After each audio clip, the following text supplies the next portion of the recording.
Hi, this is Anne with Graphic Design How To, and today I'm going to show you how to take a photo and put it into another photo in Adobe Photoshop. So this will look something like this, and then it'll end up looking like this. And hopefully this black eye that I got in volleyball a few weeks ago will be completely gone by next week's video. All right, let's get started. Okay, so here are the two photos that I'm going to use, and I want her to be inside the beach scene. So I'm going to select my two photos and just drag them onto my Photoshop icon right here. And when we do that, we'll have two tabs, one with each of the photos. Now you can also go to File, Open, and navigate to the one you want, and then do that again, and you'll end up with this same result. Two different tabs with two photos on them. Now, if your image already has a transparent background, go ahead and jump to the timestamp on your screen right now, which just shows how to get that image into your other image. Now I'm going to open my Layers panel, and I can hit F7 to open it. It's right here. Or you can also go up here to Window and open it this way. Right now, if I move this girl onto the beach scene, we are going to see all this pink background. So I want to remove her from the background. I'm going to hit W to select my wand key right over here. And then I'll come up here to the top bar and choose Select Subject. And when we do this, you'll see the selection, otherwise known as marching ants, around your subject. Now this doesn't always work 100%, but if you have kind of a blank background, it should work pretty well. Now I'm going to come down here to the bottom of my Layers panel, and there's a layer mask. And what this does, it will hide everything outside of that selection. So let's click it. And now you can see we have this checkerboard background, which just means there's nothing there. It's transparent. You can see on this mask that where she is white, and then where the background was is black. So if you decide you want more of her showing, you can actually paint right on this mask and bring parts of her back. So I just want to show you that real quick. I'm going to click right on that mask. Make sure you're not over here.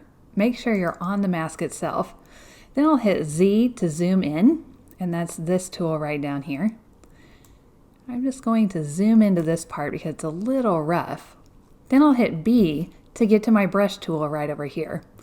I'll hit D on my keyboard to get a white foreground and a black background. Now we're going to be painting with the foreground color. So I'll hit B. I'm going to increase my brush size a little bit. And then I'm just going to paint. So I'm revealing more of the image. Now I'm going to switch those so I have black in front, and I'm going to go over the part that's showing that I don't think looks right, which is the pink background. I can also increase my smoothing up here to get a more smooth edge.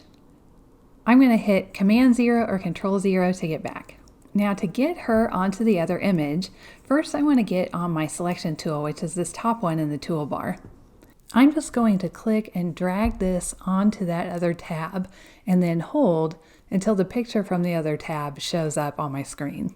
I'm going to keep holding down on my mouse until I get over that image and then release. And here she is. Now she's really big, so we need to resize her. I'm going to hit Command T or Control T to get to my Free Transform tool. And that is Edit Free Transform right here. Then I'm going to hit Command 0 or Control 0, and this will show you the whole size of layer 1, which she's on. I'm going to get my mouse on the corner and just click and drag to make her smaller. You might need to hold Shift to maintain your proportions. It depends on the version of Photoshop that you have and your settings. Once you have her where you want, just hit Enter or Return on your keyboard to commit the changes. Now you've added the image into this beach scene. Really what you've done is added a layer, and you can turn off the layer. You can come over here to the Move tool, move it around. If you want to make it bigger or smaller, you can hit Command T on your keyboard. That's Control T on a PC. You can rotate, you can resize, and if you don't like what you've done, hit Command Z or Control Z to undo. Let's say you want to view all of the image, including the pink background. You can hold Shift and click that layer mask, and it'll put a red X over it and just turn it off. So it's still there, you're just not seeing the effect of that mask. Hold Shift and click it again to turn it back on. The background is still there. It's just hidden. When I'm finished with my Photoshop files, I have masks on several layers, and it's okay to leave them in there.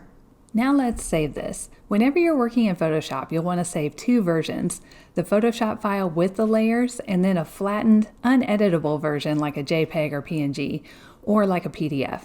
The JPEG or PNG are good for digital, like what you'd put on Instagram or a website, and PDF is good for printing. And if you're printing, hopefully both of these images are really big because they need to be to get a good, crisp, non-blurry print.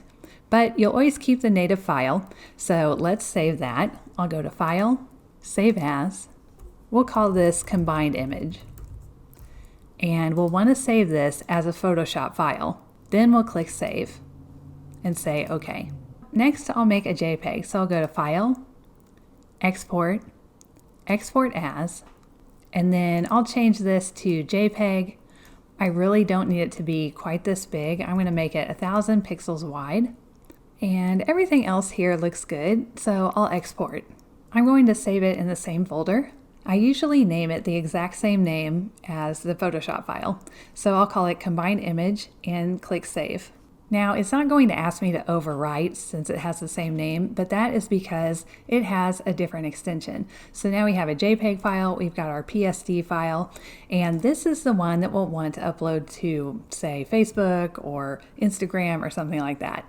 But you'll always keep two files, your native file, which is the PSD file, and then your flattened file, which is your JPEG.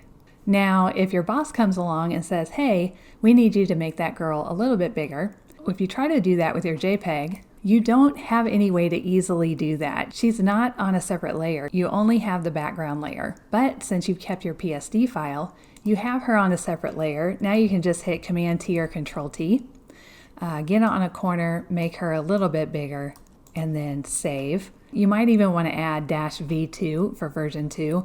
I would do File, Save As, and then just put -V2 at the end.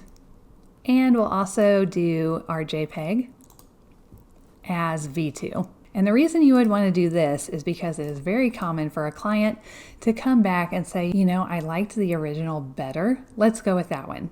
So you just save some time because you can just use this in that case. And that's it. All right, I hope this video was helpful for you. If you liked it and you want to see more videos like this, just hit subscribe and then hit the little bell next to it. You'll be notified every time a new video comes out. All right, I'll see you in the next video. Thank you.